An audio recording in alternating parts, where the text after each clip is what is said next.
तर आता आपण तिसरा सेट बटरफ्लाय म्हणजे चेस्ट फ्लायवर मारणार आहे। तर याच्यामध्ये काही जण काय चुकी करतात की ही जास्तच मागं पुल्ली लावून देतात।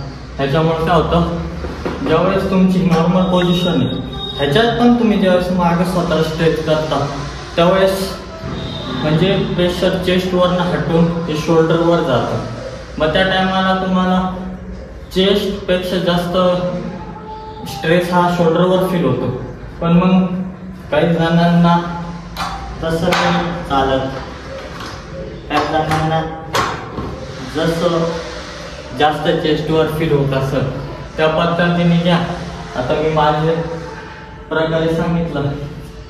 आता वेट आपण यूज करू आणि चेस्ट हा मसल एक भारी वाटतं। जस्ट शर्ट असा चेस्टला टाईट होतो, फोर आर्म्सला टाईट होतो, त्यावेळेस जी मजा येते ती मजा शब्दों में बयान नहीं कर पाऊंगा बे। तर हे आपण म्हणजे काही जण चुकी काय करतात अजून की असे शोल्डरने मारतात, असे शोल्डरने। तर आपल्याला स्वतःला जेवढं उघडता येईल तेवढं स्वतःला उघडून घ्यायचं असं फुल, आणि चेस्ट स्क्वीज करायची प्रत्येक रॅपला। 1 2 3 4 5 6 7 8 9 10 11 12 13 14 15 ओके। तर पहिला सेट परफॉर्म करून झालाय। आता वेट वाढव, अजून याचे 2 सेट अजून घेईल। पुढचा सेट आपण परफॉर्म करणार आहे। तुम्ही वेट अशा पद्धतीने चूज करा की जेणेकरून तुम्हाला सेट परफॉर्म चांगला करता आला पाहिजे आणि तुम्हाला सगळं प्रेशर हे चेस्टवर फील आलं पाहिजे। बॉडी हलवायची वेळ येईल एवढं तरी वेट घेणं योग्य नाही।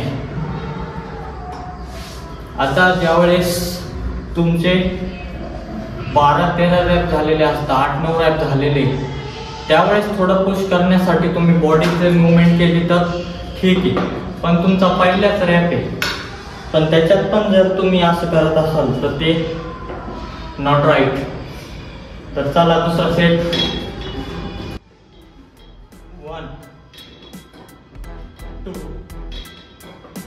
3 4 5 6 7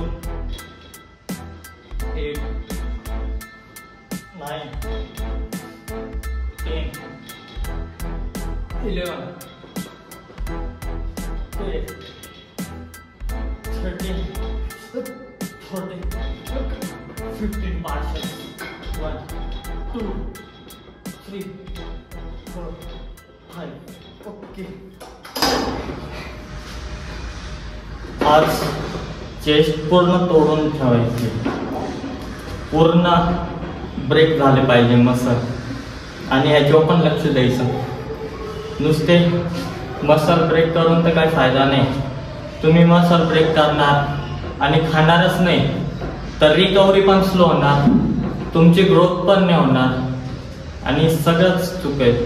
ह्याच्यामुळं डायट, रेस्ट, वर्कआउट या तिन्ही गोष्टी खूप गरजेच्या आहेत तुमच्या बॉडीच्या ग्रोथसाठी। आता अजून एक वेट वाढवतो, अजून एक वाढवलंय। रेस्ट तर काही जास्त घेतला नाही, तुम्ही 1 मिनिटाचा पण नसेल घेतला रेस्ट।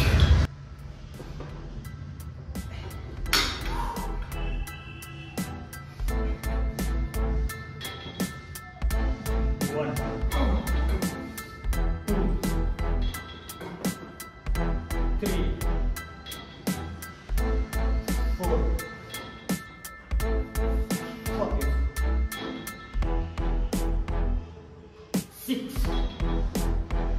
7 5 1 2 3 4 5 6 7 8 ओके.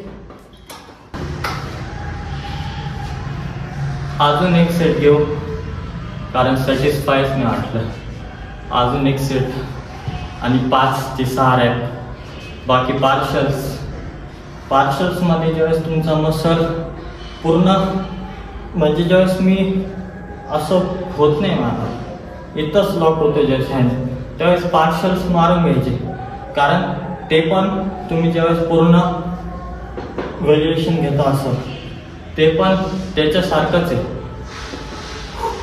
आणि जर कोणी सपोर्टला असलं सपोज इथपर्यंत घेतला त्याने इथपर्यंत घेऊन दिला, चेस्ट स्क्वीज केले, स्क्वीज आणि सोडलं तर हा पण गुड आहे. चेस्ट पण चांगला आलेला आहे. म्हणजे पहिले मला पण अप्पर चेस्ट नव्हती. हे जे आता तुम्हाला थोडंफार दिसत असं ते तर काहीच नव्हतं. ही बाकी ही बाजू तर होती पण ही मधली चेस्ट बनवण्यासाठी खूप कष्ट घ्यावे लागतं. तर चला 4 ते 5 रॅप गेले तरी भरपूर आहे. मन में लालच जागा है अभी तो पूरा करेंगे. लालच बुरी बला है लेकिन इसमें चलता है. 1 2 3 4 5 6 7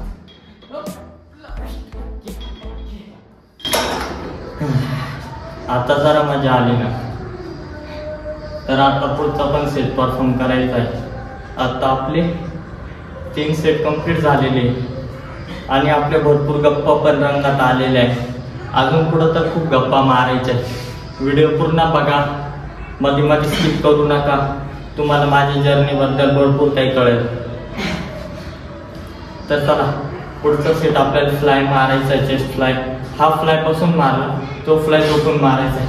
आता माझी पद्धत जशी तशी, पण बाकीच्यांना जर ट्रेनर वेगळं काही सांगत असेल तर तुम्ही त्यांचं ऐका. कारण मी तरी त्याच्यात त्यांचा अभ्यास नाही केलेला आहे. तुम्ही ट्रेनरने अभ्यास केलेला असेल त्याने सांगितलेलं ऐका. आणि जर माझं काही चुकत असेल असं तुम्हाला वाटत असेल तर मला कमेंटमध्ये सांगा की तुझं हे चुकतंय, तू असं करत नको जाऊ, तू असं म्हणजे सांगत नको जाऊ. तर मी ते पुढच्या व्हिडिओमध्ये क्लिअर करत जाईल. ओके. तर चला पुढचा सेट परफॉर्म करू.